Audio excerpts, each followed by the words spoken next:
I'm Mary, 24F, and I want to share my story with you all. I come from a wealthy family, and I've always had the best of everything.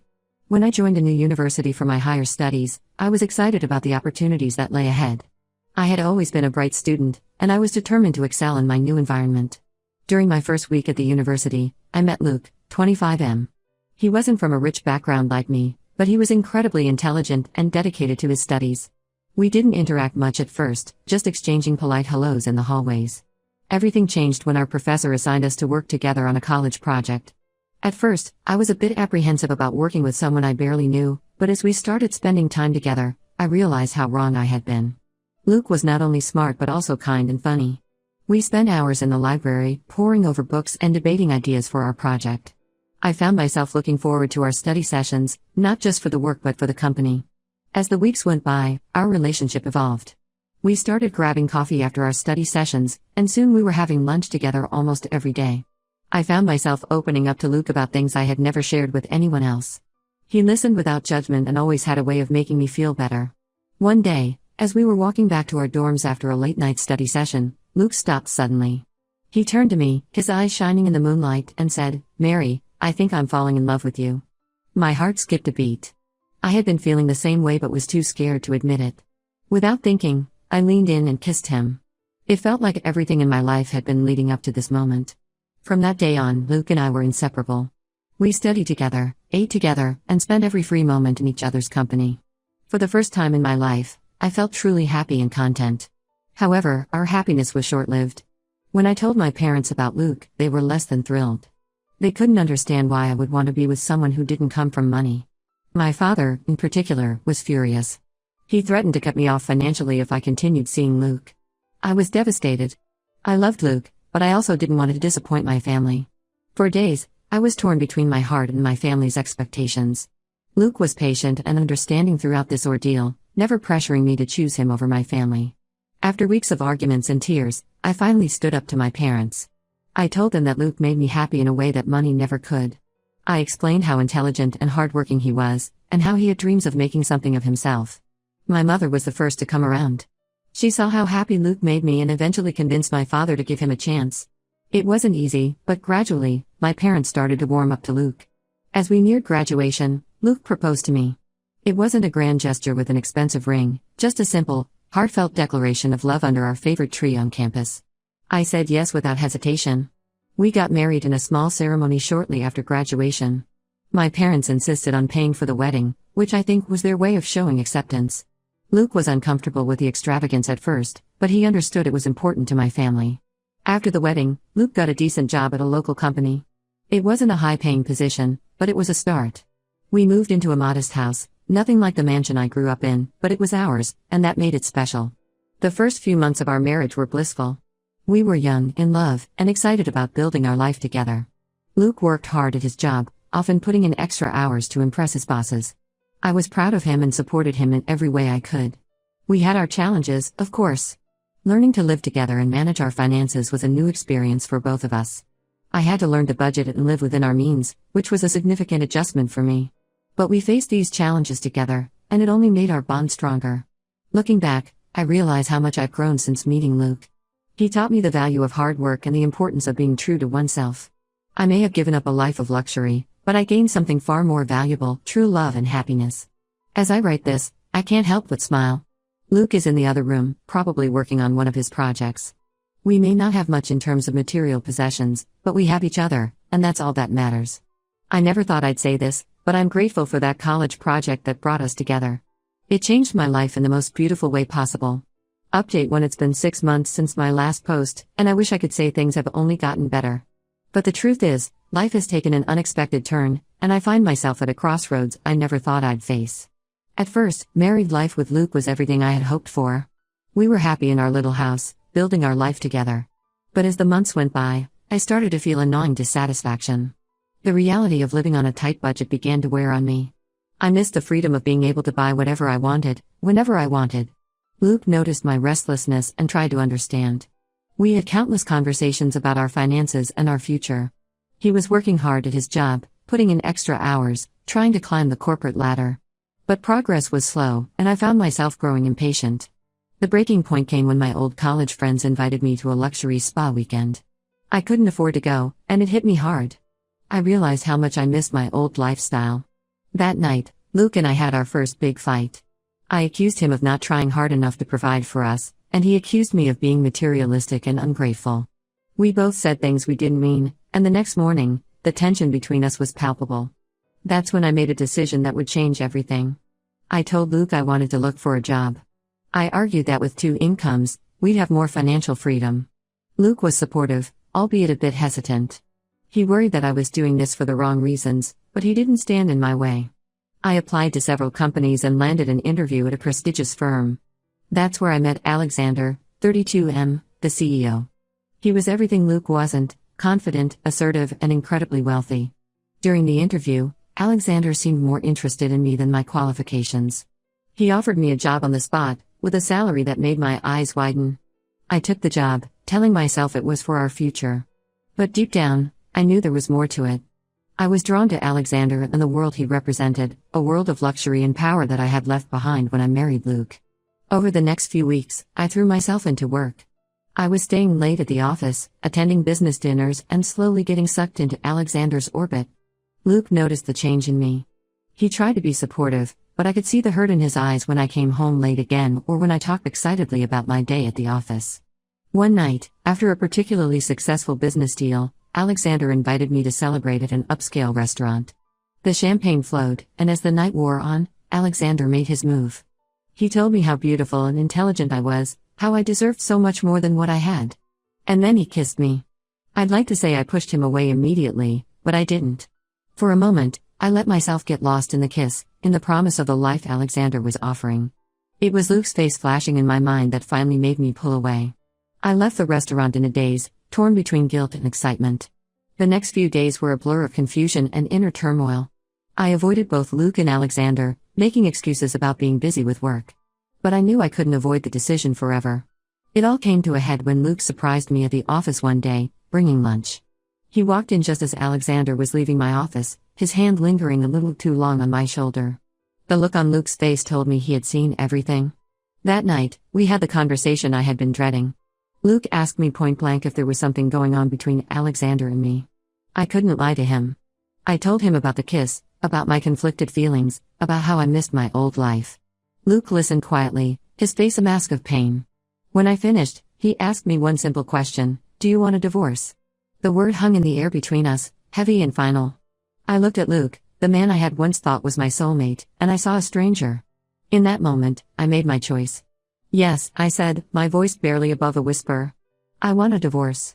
Luke didn't argue or try to change my mind. He simply nodded, got up, and walked out of the room.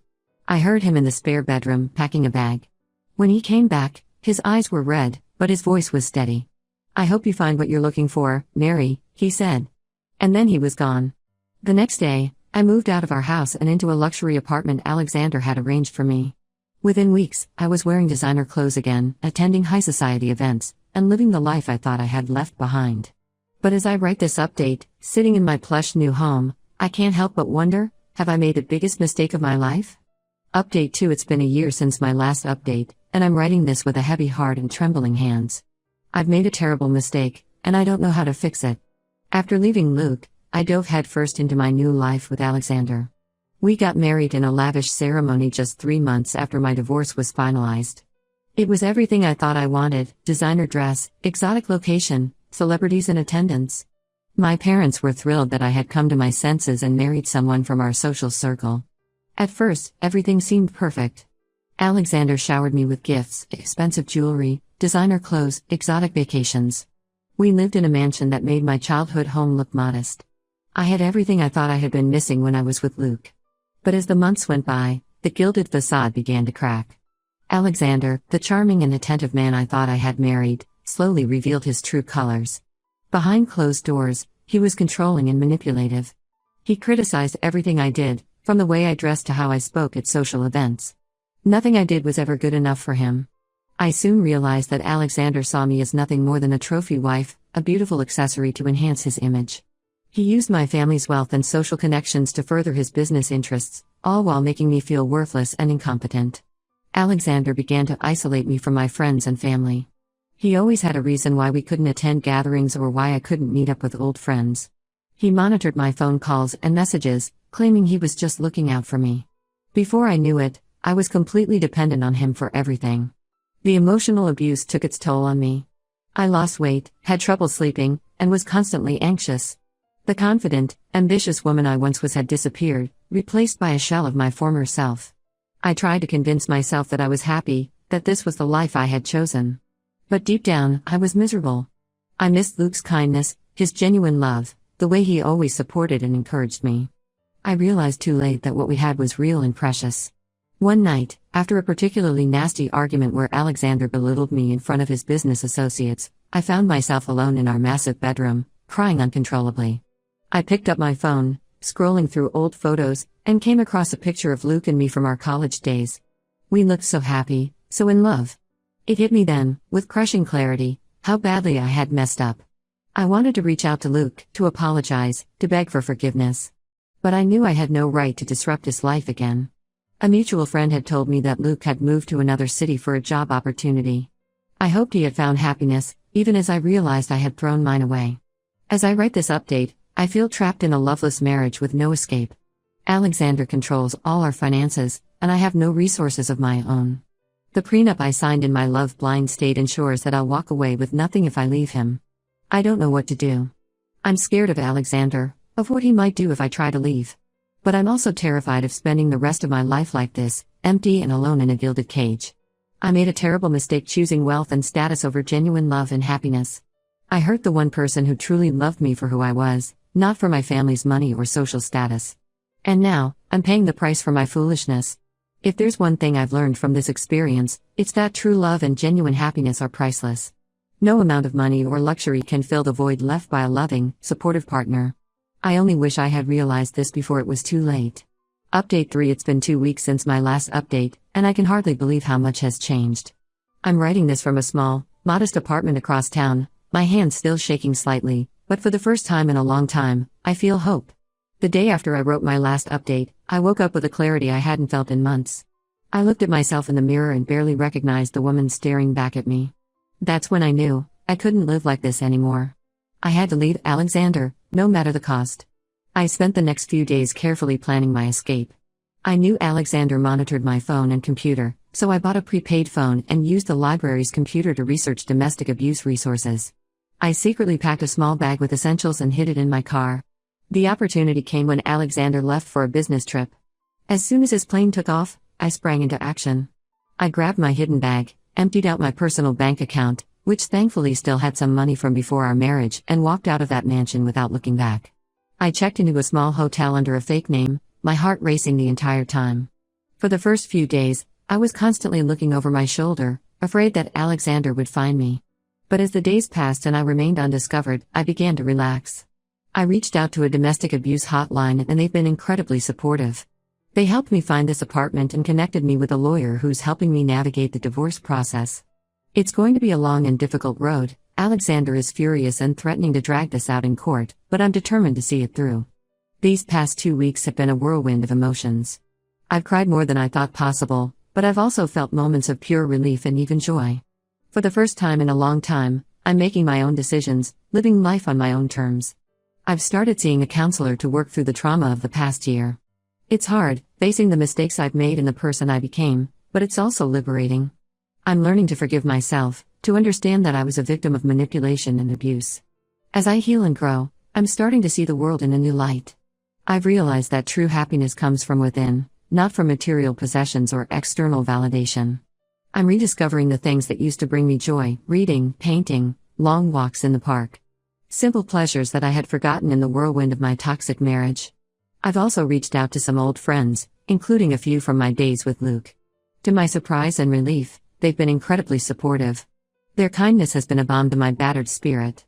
Speaking of Luke, I often find myself thinking about him. Not with regret or a desire to rekindle our relationship, that ship has sailed, and I respect that he's moved on with his life. Instead, I think of him with gratitude. Our time together taught me what real love looks like, and that knowledge gave me the strength to leave Alexander. I don't know what the future holds. The road ahead is uncertain and likely to be difficult. But for the first time in a long time, I'm excited about the possibilities. I'm rediscovering who I am without the influence of wealth or a controlling partner. I'm learning to stand on my own 2 feet, to value myself for who I am, not what I have. As I sit in this small apartment, surrounded by secondhand furniture and bare walls, I feel richer than I ever did in that sprawling mansion. I have my freedom, my self-respect, and hope for the future. And right now, that's worth more than all the money in the world. To anyone out there who might be in a similar situation, please know that you're not alone. There is help available, and you deserve to be safe and happy. It's never too late to start over. I'm taking things one day at a time. Some days are harder than others, but I'm proud of how far I've come. I'm working on rebuilding my life, focusing on my personal growth and healing. I've even started looking for a job, something that's mine, that I've earned on my own merits. I want to thank everyone who reached out after my last post with words of support and encouragement. Your kindness gave me the strength to take this leap. I may have lost my material wealth, but I've gained something far more valuable, my freedom and self-respect. As I close this chapter of my life, I'm filled with a mix of emotions, sadness for the pain I've caused and endured, regret for the mistakes I've made, but also hope and excitement for what lies ahead. I don't know what the future holds, but for the first time in a long time, I'm looking forward to finding out.